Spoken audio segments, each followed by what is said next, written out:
and welcome to this special episode of Knit Designing with QueerJoe. Today I wanted to walk you through the process I went through to design the latest activities cap headband that I knit up and I will soon be publishing. It's just finishing up test knitting as we speak.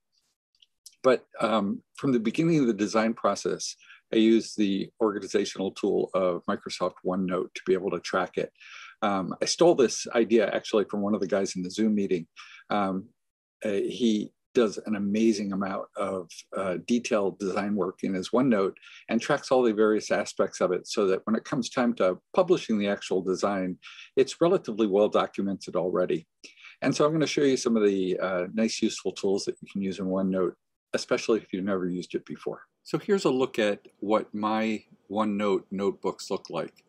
So I set up a bunch of different notebooks. There's just a personal one. There's one for the scholarship fund for the men's knitting retreats.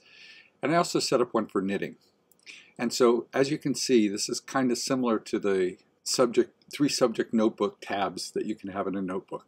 And within each of those notebooks, you can have various components that you can look at.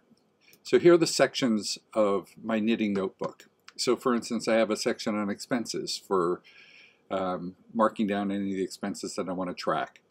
There's some useful resources, things like web links that I go to, like Stitch Fiddle, Yarn Pond. And I'm always looking for a needle gauge chart, and so having one in my knitting is useful. And I'm always looking for yarn and grists of weight with typical tension of garments and gauge. But the idea that I started is creating some new design ideas. And so I'm going to walk you through the process of what the activities cap headband looked like. So we're going to right click and do a new page and call it ear flap cap. When I first got the idea to actually design this new cap, I decided to just jot down some generalized ideas about what I wanted to do. So I knew I wanted to create a cap that actually had a brim that covered the ears and the back of the neck. It's similar to the 1898 hat in shaping, but I wanted to cover a little bit more in the back of the neck for various activities outside, like running or biking. In fact, maybe even putting under a biking helmet. I wanted to use short rows to create that shaping. And I also wanted to have a double layer fabric on the brim part of it so that I could do a folded hem for that. And I was going to decide to use a provisional cast on for it. One of the other things that I've done that I decided to do is draw a little bit about how I wanted the brim to shape up as I was knitting it in the round. And so I used some of the draw functionality associated with OneNote to be able to create it. I started out using some of their generalized shapes, so I just took an ellipse and as my main shaping of the brim of the hat. And then I copied and pasted it 3 times so that I could show both the provisional cast on portion of it, the widening section that showed where I had put in short rows to include shaping for the ears and the cap and the back of the neck. And then I can actually use freeform drawing. If you had something like a Apple Pencil with your tablet or any kind of drawing tablet, it would have been a little bit easier. I don't have that, so I end up using just my cursor to be able to do some of that information. So going to the drawing section of it, I actually just drew in kind of the shaping that I was looking to try to create. Now, if you can envision what this is going to look like, starting at the bottom with a provisional cast on and knitting up with short rows and then creating a fold line with a purl row and then doing mirror image shaping with short rows, and then bringing it up to the same size. And then you could fold this hat in the brim of this hat inside out to get the kind of shaping that I was looking for. I could document it in any way. One of the things I love about OneNote is you can click anywhere on the page and just start to type, and it will put in the text that you want. So I could document the provisional cast on, the short row shaping, the fold line, or the purl row fold line, the mirror image shaping, and also get to the place where I could easily envision how I was going to knit this. Having a vision of exactly how I wanted to do this made it incredibly easy to actually knit the garment once I started to design on the needles. And so then I could start to add more things to my OneNote design page. So for instance, one of the first things I wanted to do was do a gauge swatch on US6 needles and worsted weight yarn. So that's where I switch over to my iPhone.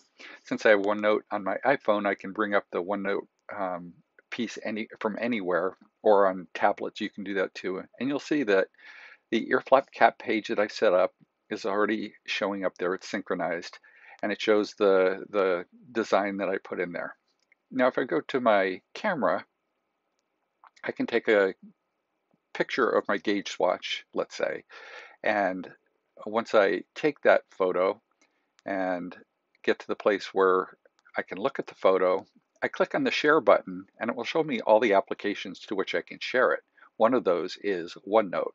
And when I click on OneNote, it shows that it's going to share it to the Knitting New Design Ideas location.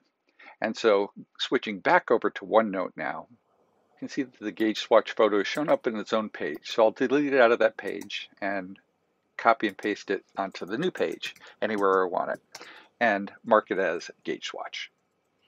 And I can actually put in the actual number of stitches and rows in the gauge. I'm just making this up for now. One of the other things you can pull in directly are things like photos from your computer. And so since I have a couple photos of the activities headband of, let's say, me wearing it, once I've actually designed it, I can just import those in. You can also import in things like documents. So for instance, I created the chart in Stitch Fiddle. I can download that chart to a JPG, for instance. Once that's downloaded, I can just open it up and select the document and copy and paste that directly into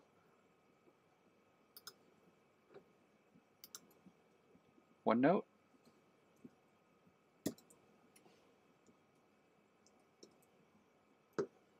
And you can resize any of this so that it's more legible for yourself, or you could move it around and put it in places that make sense for you. But when all is said and done, after I've put in and actually documented it as part of a pattern, I can actually copy and paste the entire pattern in, or insert the actual Word document directly into, since it's also a Microsoft product, directly into the OneNote page for this, so that I have it all in one place. Once it's all said and done, I've actually published the pattern, I'll actually move the ear flap cap into my completed designs section of this knitting notebook.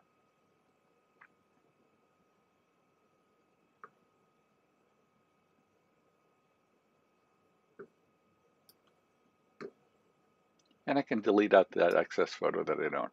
And then I can start to work on my next design idea.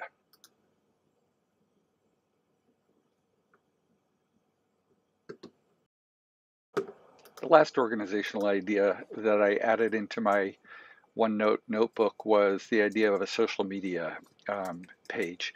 One of the things that I find really difficult is trying to post on Instagram, which seems to be one of the best marketing channels these days for new designs.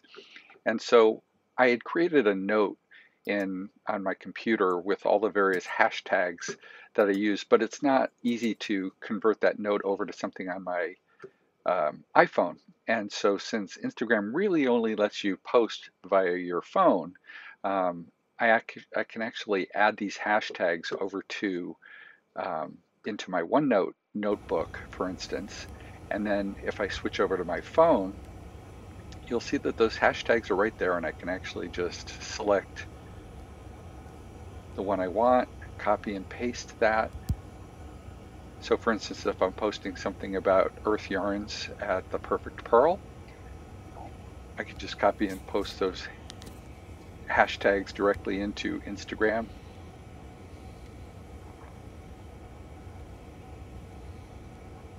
And we'll post a picture of Finn and paste in those hashtags, all in the format that I want them.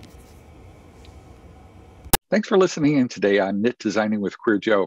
Hopefully some of these organizational tips will be helpful in your knitwear designing. If you have any ideas that help you with regard to keeping track of your knit designing ideas and or some of the tools that you need for designing your knitwear, please feel free to leave those in comments below. I'd love to hear other people's ways and access the hive mind for doing that kind of thing. Thanks again for listening in. Please feel free to like this video and or subscribe to my playlist if you haven't already done that.